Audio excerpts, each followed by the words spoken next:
Yes Diba? po. Ang ganda. Nakakatuwa talaga. Pag mga ganito, hinihingi nyo sa kanila, no? Or Yes po. who decides po kung sino yung bibigyan, kukuhanan nyo ng sapatos? Iba-iba po, ma'am. Katulad din si Angel of Sin, nag-shoot din sila rito sa Shoe Museum. So, yung husband niya, tinanong kami, okay lang ba mag-donate dito si Miss Angel of Sin sa sapatos? Sabi naman namin, sure po, kasi celebrity siya. So, kinabukasan, nung nag-shoot sila dito, dala-dala na yan ni Miss Angel of Sin. Maski kayo, ma'am, siguro pwede kayo mag-donate dito. Iwan na natin yung sapatos ko mamaya. Abangan niyo yung sapatos ko dito sa Shoe Museum, ha? Natutuwa ako at na-amaze ako kasi first time this is yung museum natin dito na Shoe Museum. Ito yung mga, di ba, yung mga nakikita natin lagi artifacts Yes, or kaya ma'am. mga Yes, libro. ma'am. Bago sa atin yung sapatos. No po, ma'am. Diba? Sapatos. Since this is the shoe capital of the Philippines, so ang kinokollect namin dito ay puro all about shoes. Oo.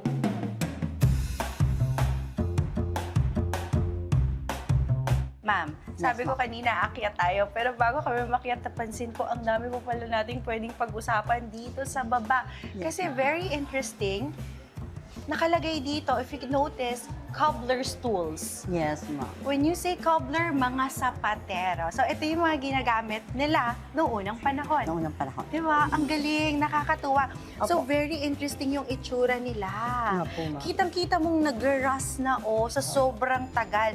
Ma'am Judy, would you know kung gano'n nakatagal tong naka-display dito? Kailan pa ba sila nandyan? I mean, nag-start tayo 2001, but Yes, kailan pa tong mga tools na to? Ito, nung 70s, mga 1970s pa po yan. Ang galing, no? Nakuha pa rin natin. Nandyan pa rin sila. Opo. So, ganito pala yung klase ng paggawa ng sapatos dati. Ngayon kasi majority machines na no? Yes po. Kaya talagang magandang bumili sa Marikina kasi mano-mano ginagawa. Yeah, mano-mano. Alam mong matibay. Nung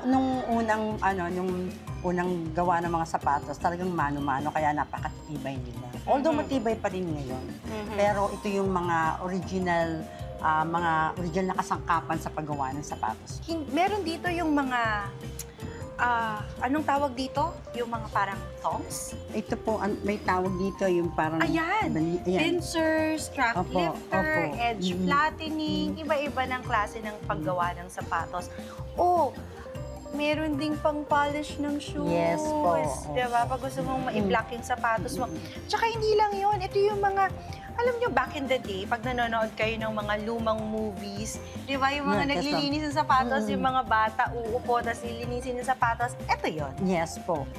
Ang galing. Ito yung ginagamit nilang pang-polish po ng sapatos. Nakakatuwa.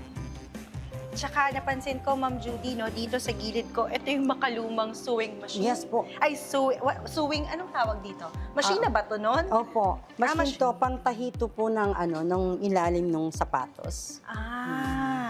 So, ito yung mga tinatapak-tapak. So, Opo. hindi lang lola ng lola mo yung gumagamit Yes ito. po. Ngayon kasi lahat na no? Opo. Automatic. Although gumagamit pa po nito, pero hindi na masyadong marami gumagamit. Pero kinagamit din to sa sapatos kasi, Yes diba? po, pagtahi ng yung parang pinaka-gilid ng sapatos.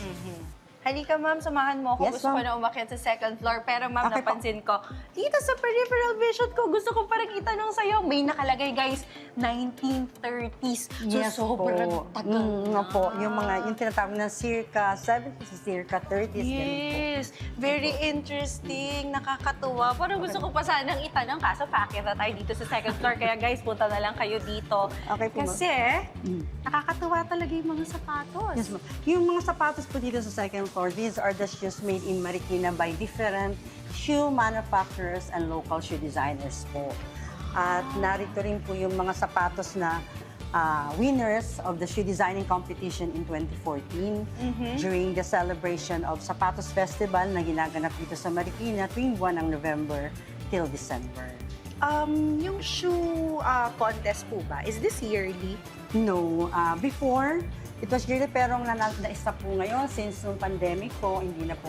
Ang ginagawa na lang po dito during the celebration of Shoe Festival, nagkakaroon na lang kami ng Banchetto and Shoe Bazaar. I'm sorry, Banchetto. Ito yung Banchetto. street food. Yes po.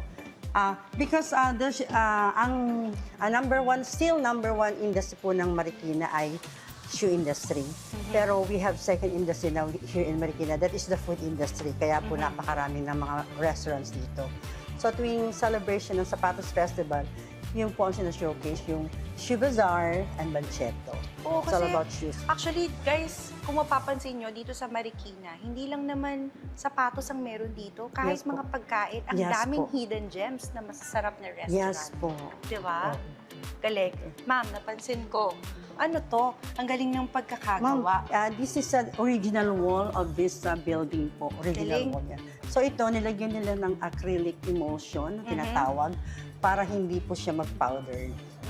Ganda. Ang ganda, ang ganda ng aesthetic. Ano pa yung pwede mong ipakita sa amin? Ito po yung mga gawang sapatos by different shoe manufacturers po. Andiyan yung gawa ng sapatos ng yung Roweliza, isa yan sa mga... Roweliza, isa sa Yes mga po. Marikina shoemakers. Opo, ito yung, ano tayo dito? Ellie Knows. Ellie Knows. Hanggang ngayon, nandito pa sila. Yes po. Ah, And then, hello, Roweliza. Hello, Ellie Knows. Nakakatuwa yung mga sapatos mo. Iko, ito. Marikina made shoes. Yeah, Marikina Nakalagay Menches naman. lahat po ito po. Hala, ang cute. Mga Opo. pambatang sapatos. Ito from Halika, Sea Point. tingnan natin. Sea Point. Oy, Yan ang po. galing.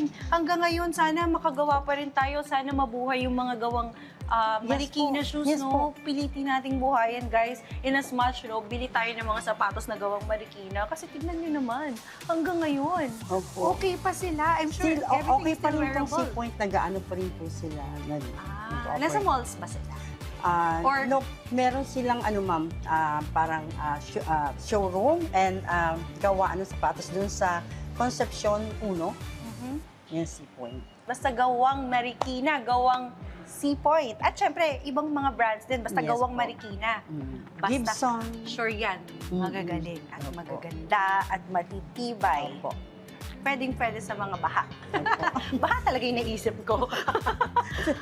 Ma'am, Isa ito po. pa, ay nako. Ito This po. one, guys, sa lahat ng mga fashionista, gaya ni Ma'am Judy, No? di ba? Nandito yung mga sapatos na mga patusok. Nakalagay dito, designer shoes. Ano to? Yes po. Local designers. Some of the shoes were the winners of the shoe designing competition. Some of them made by shoe designers like Brian Brian Tenorio. Tenorio. Yes po. Ang gaganda ng From sapatos. Valentino shoes. Just look at this, no? When you come here, in as much, no, gusto pigilan natin yung sarili nating hawakan. Pero kasi talagang ma-amaze ka, gusto mo talaga silang hawakan isa-isa. Kaya parang katulad ko, na paulit-ulit kong sasabihin na somebody is a shoe lover. Parang gustong-gusto mo talaga siyang tignan, hawakan, isukat, isuot, at mag-picture. Kakatawa. Ang gagaling ng mga Pilipino. You know, what I admire about mga sapatos ng Marikina, hindi lang sila sa tibay, hindi lang sila sa komportable, pati yung design that they have Yes. na maganda, very beautiful. Everything is stunning. Just look at this. It's a masterpiece. It's like a work of art. Saan tayo next? Doon tayo sa kabila, ma'am. Sige, lipat naman tayo dito sa kabila. So dito, sa kabilang side naman, sa second floor, Yes, ma'am. at ang mga paborito ng mga taong gusto talaga ng super-duper extra height, ang mga wedge. Yes po. Kikita ko lahat sila kasi mga wedge. Ano, lahat din to Marikina shoes, no? Marikina, made in Marikina po, lahat na nandito sa second floor po. Ang galing! Ang ganda! Ito yung Bob Mars. I think ang may gawa nito Bob Mars. Ang Bob Mars po, Bob Mars shoes, ang especially nila parang paggawa ng mga espadrille. Ang ganda! Ang galing! Matagal na to naka-display dito, ma'am. Yes, ma'am. That's 2024. Ganda. Galing. Nakakatuwang tignan. Any trivia ba sa amin ang pwede mong masabi, ma'am, about dito sa mga sapatos dito, bukod sa Sea Point na na-feature na namin in our previous episode? Trivia. Lahat sila operating pa. Yes po. Lahat sila Yes po. operational pa. Yung nandito ngayon sa second floor, lahat po. Ayun. So, ibig sabihin, guys, when you come here sa Shoe Museum, when you come up here sa second floor, you get to see all the shoes na gusto nyo, parang it's a showroom. Yes po. So pag may gusto kayong sapatos, pwede nyo i-contact kasi may mga details eh. Di ba? May mga Instagram sila na pwede makita.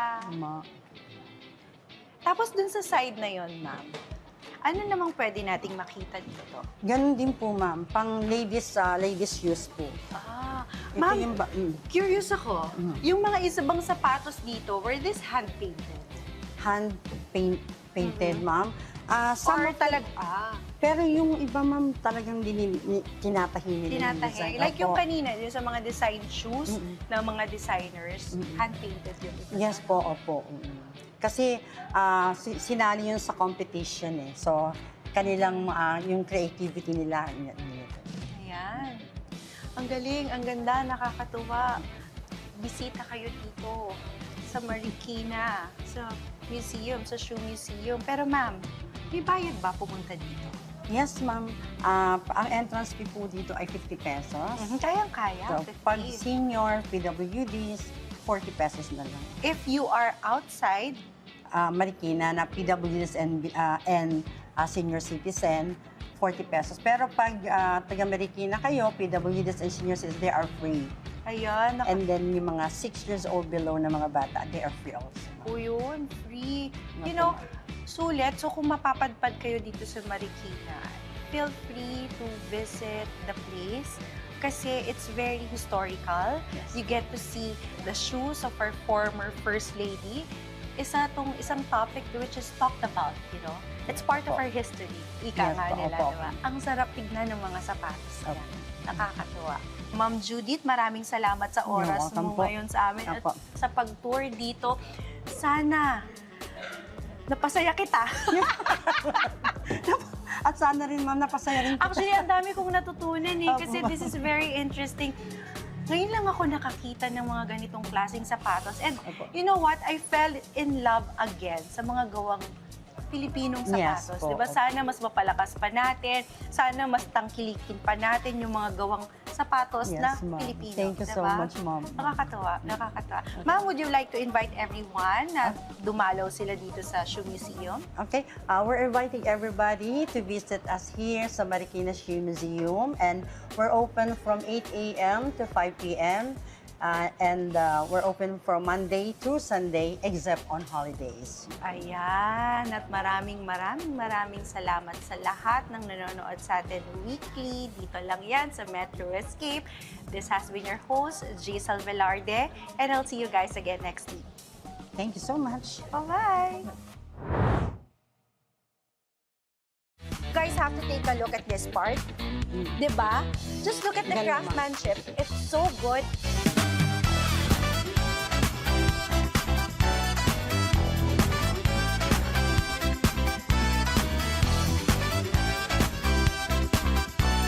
Anong na-feel mo nung sinukat mo? Masakit kasi. Hindi kasi sa akin.